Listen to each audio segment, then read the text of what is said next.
School, okay? And right now we have Bethel Christian School performing for us, Readers Theater. Horton Ears at Wood. You may begin. On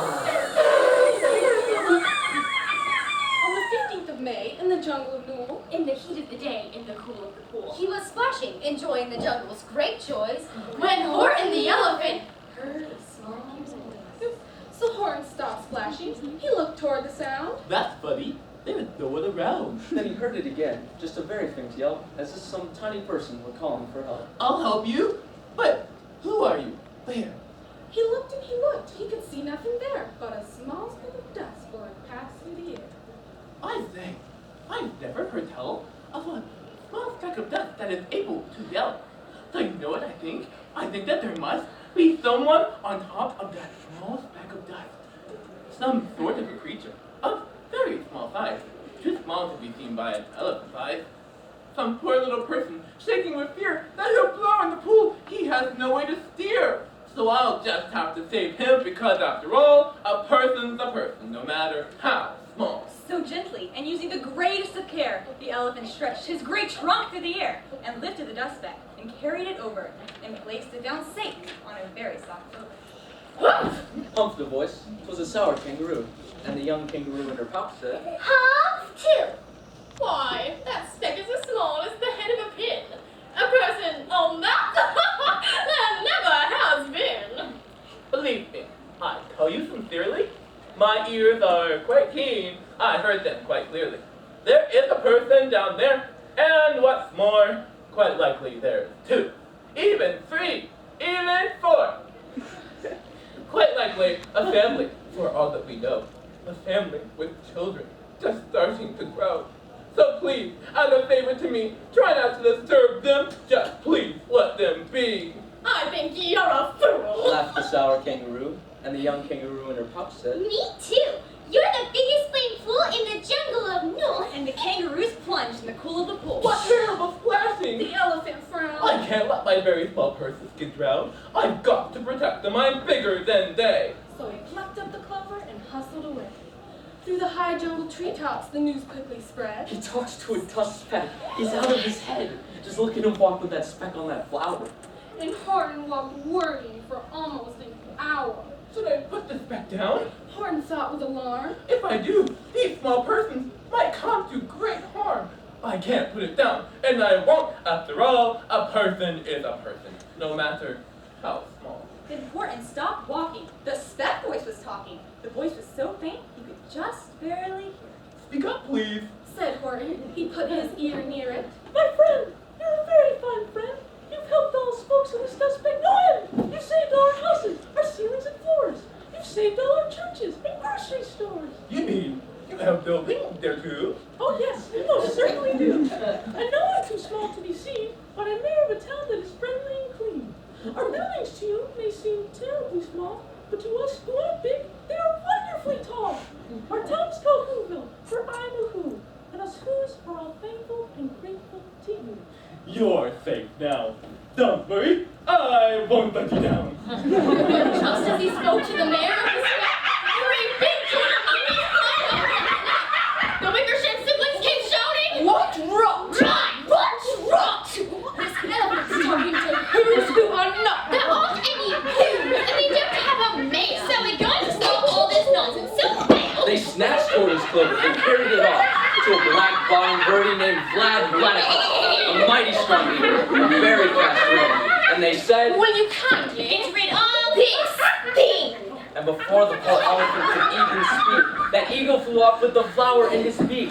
While that late afternoon, far into the night, the black-bottomed bird flapped his wings in fast flight, as Horton chased after with groans over stones that tattered his tunics and battered his bones. Please, don't harm all my little folks who have as much right to live as us bigger folks do. But far, far beyond him, that eagle kept flapping, and over his shoulder called back, Quit your yapping! I'll fly and I'm through. I'm a bird, I don't mind it. And I'll hide this thermometer where you'll never find it. And at 6:56 the next morning he did it. It sure was a terrible place that he hid it. He let that small clover drop somewhere inside of a great patch of clovers 100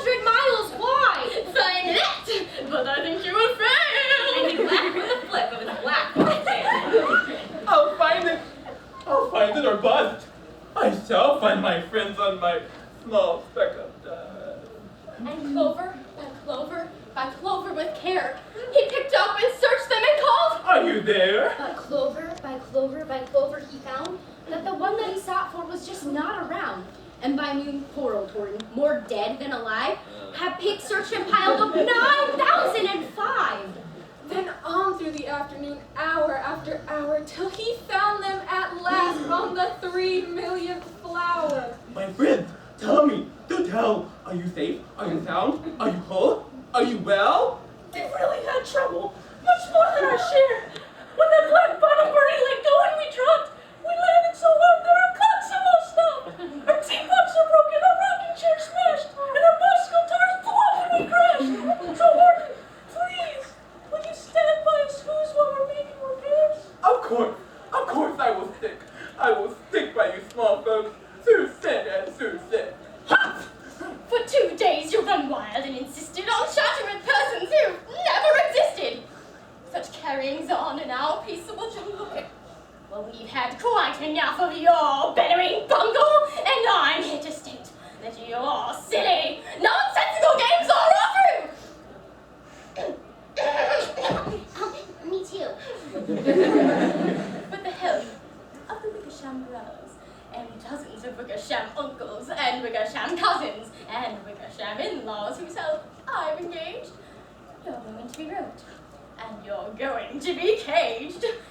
Oh, and as for your dust speck, well, that you shall boil in a hot, steaming kettle of basil nut oil. Boil it?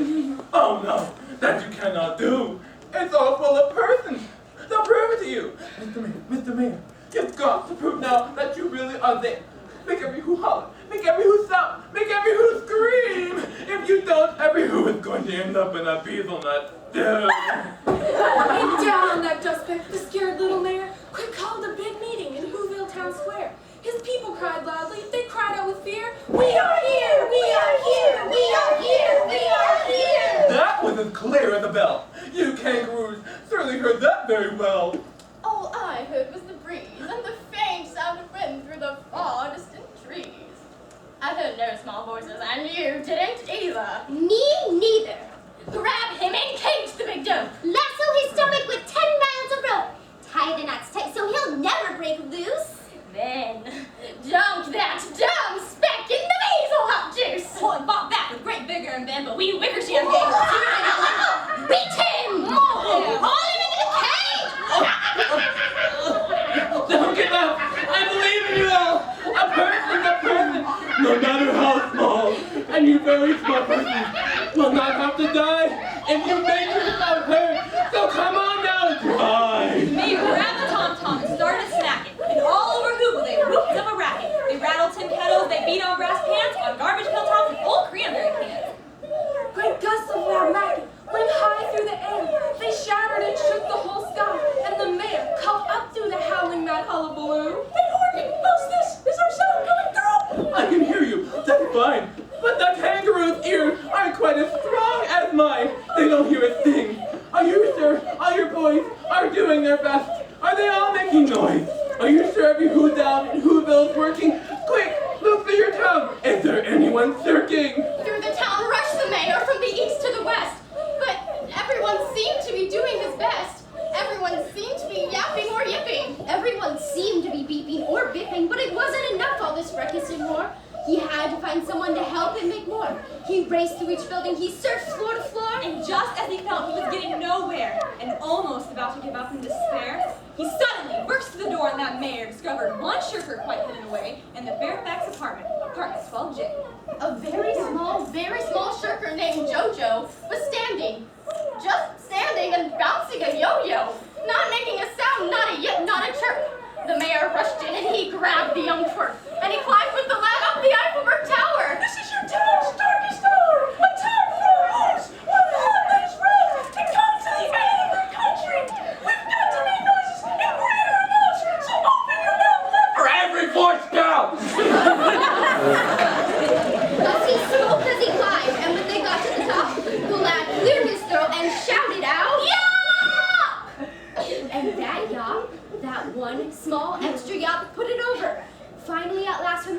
on the clover, their voices were heard. They rang out clear and clean, and the elephant smiled. Do you see what I mean? They prove they are persons, no matter how small, and their whole world was saved by the smallest of all. How true! Yes, how true. And from now on, you know what I'm going to do. From now on, I'm going to help protect them with you. Me too! From the sun in the summer to the rain when it's fallish, we're going to protect them. No matter how smallish.